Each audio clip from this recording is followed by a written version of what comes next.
अस्सलाम वालेकुम गाइस, उम्मीद है सब बिल्कुल ठीक होंगे।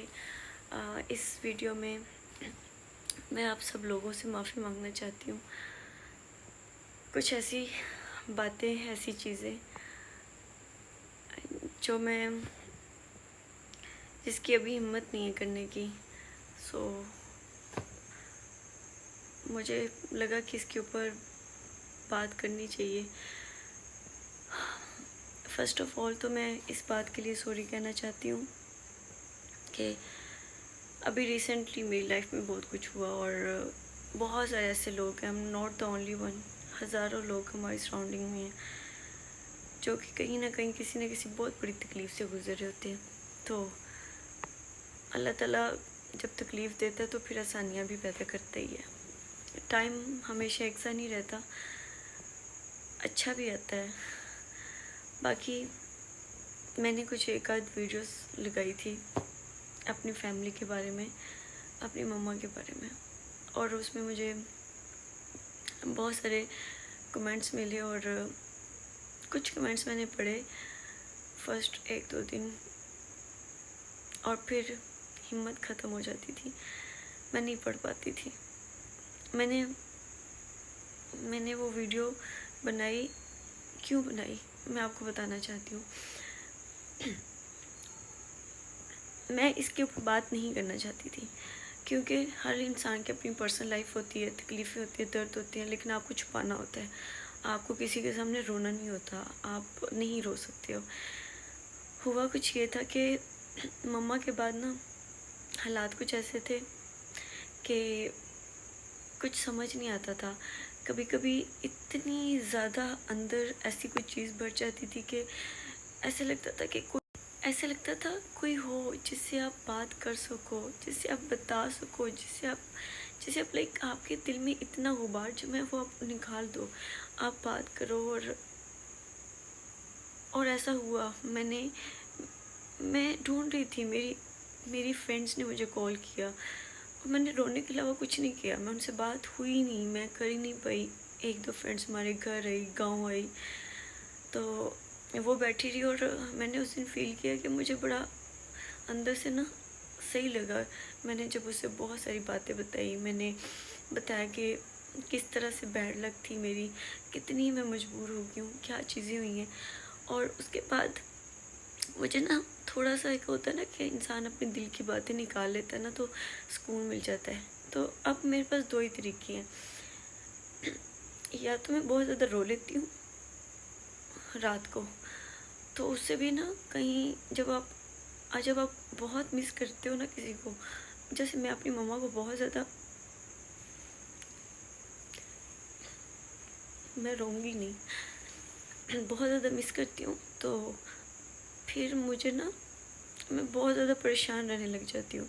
लेकिन जब मैं बहुत ज़्यादा रो लेती हूँ तो फिर काफ़ी बेहतर हो जाती है चीज़ें, मतलब मैं काफ़ी सेफ फील करती हूँ, सुकून मिल जाता है मुझे। या मैं अपनी मम्मा से मिलने उनके पास चली जाती हूँ। तो मैं बताने ये चाह रही थी कि एक तो मेरे पास ये तरीका है कि मैं रो लूँ बहुत ज़्यादा। दूसरा ये है कि जब बहुत ज़्यादा दिल भर जाता है तो मैं फिर किसी फ़ोन को खो लेती हूँ, मैं इसके आगे बैठ के बातें करना शुरू हो जाती हूँ। जैसे उस दिन मैं मैं बस बात बोलना चाह रही थी। मेरे उससे कुछ दिन पहले ऐसे दिल कर रहा था कि कोई हो मेरे पास बैठ जाए, मैं उससे सब कुछ बताऊँ, मैं उससे बात करूँ।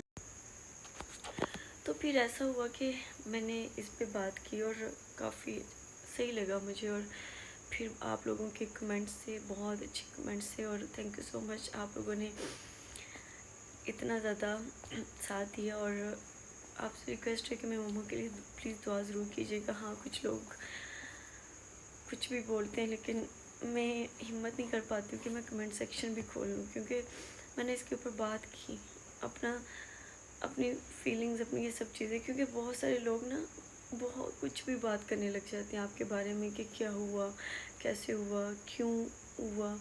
तो फिर कभी कभार आपको बता देना चाहिए कि लाइफ में क्या हुआ। और माएँ तो सबकी साझी ही होती हैं।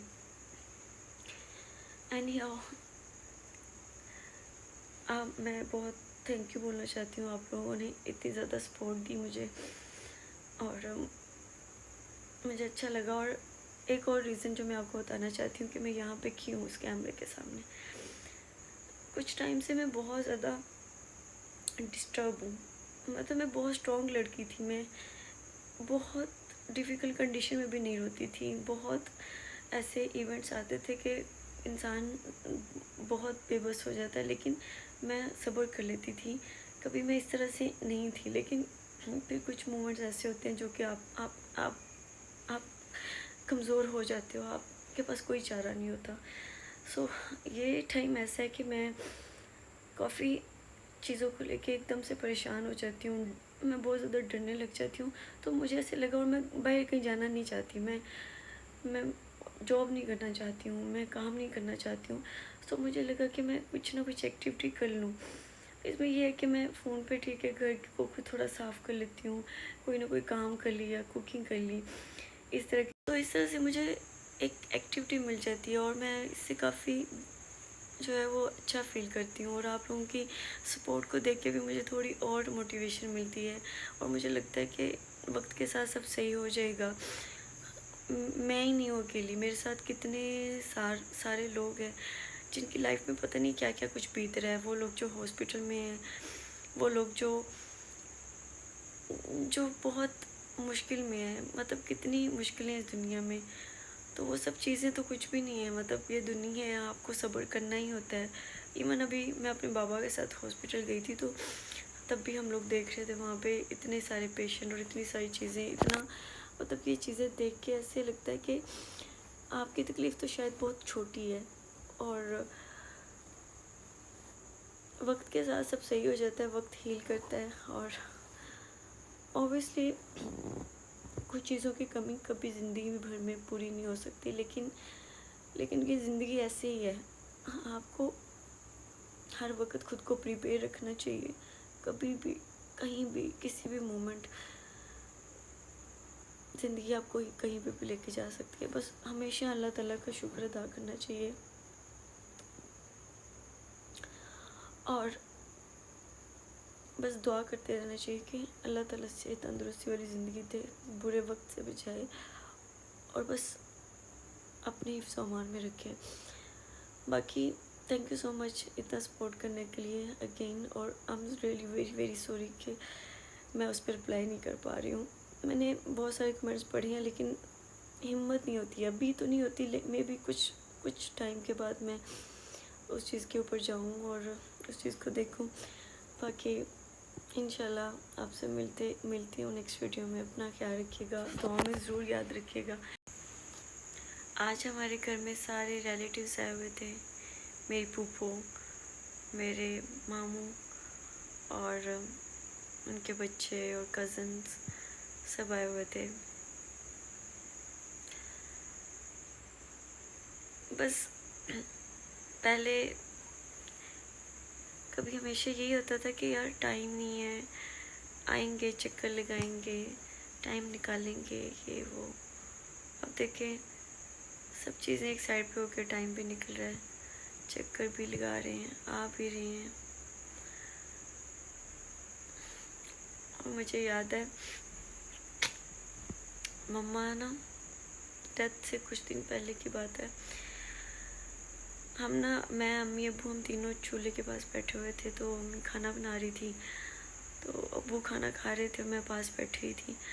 तो अम्मी कहते कि हमें ना अब रिश्तेदारों को खाना खिलाना चाहिए, तो इस दफ़ा हमने ना रिश्तेदारों को खाना खिलाना है।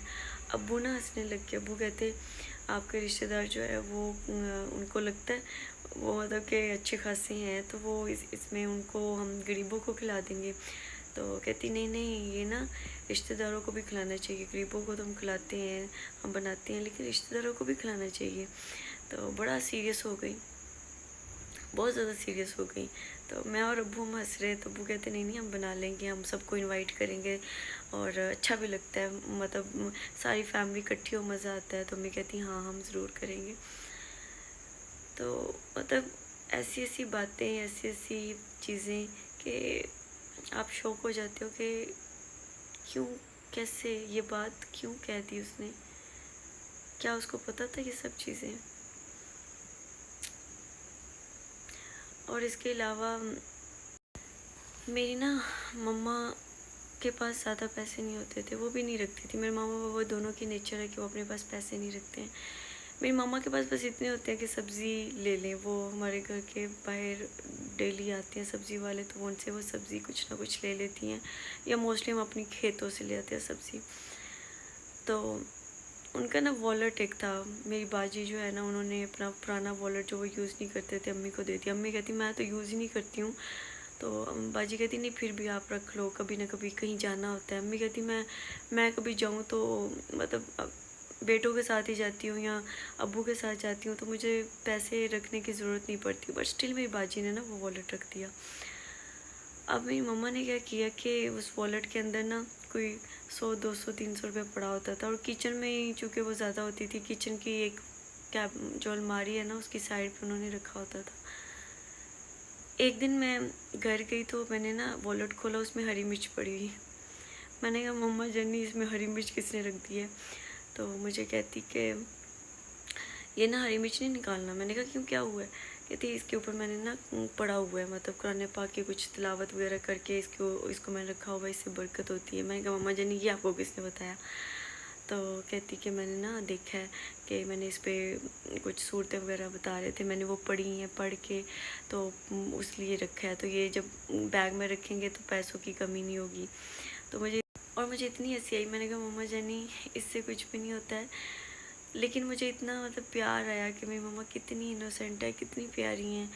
और वो घर में ऐसे बैठे तो ना वो सुनती रहती थी, बयान सुनते थे, कुरान पाक सुनते थे, इस तरह की चीज़ें उनको ना होता था। तो वो उस तरह की जब चीज़ें सुनते थे तो एल्गोरिदम में ऐसी भी चीज़ें आ रही थी कि आप ये दम करो, वो दम करो। और वो पानी तो वो रोज़ दम करते थे, हमें पिलाते थे, जानवरों के ऊपर फेंकते थे, उनको पानी में पिलाते थे शायद।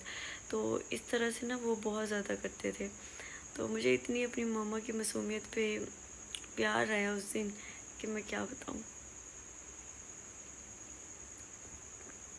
और उसके बाद मतलब मैंने बेस्ट मोमेंट चाहिए मम्मा के साथ। वो इतनी मैं खुश थी, इतनी मैं लाइक लाहौर से मैं इतनी तंग आ चुकी थी, मैं वहाँ पे जाके इतनी सुकून में थी, लेकिन वो सुकून मुझे नहीं पता था कि इतनी जल्दी ख़त्म होने वाला है।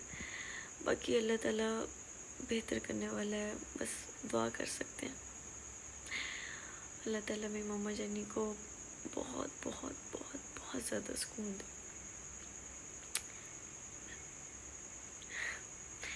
बाकी इंशाल्लाह मिलते हैं। बाय।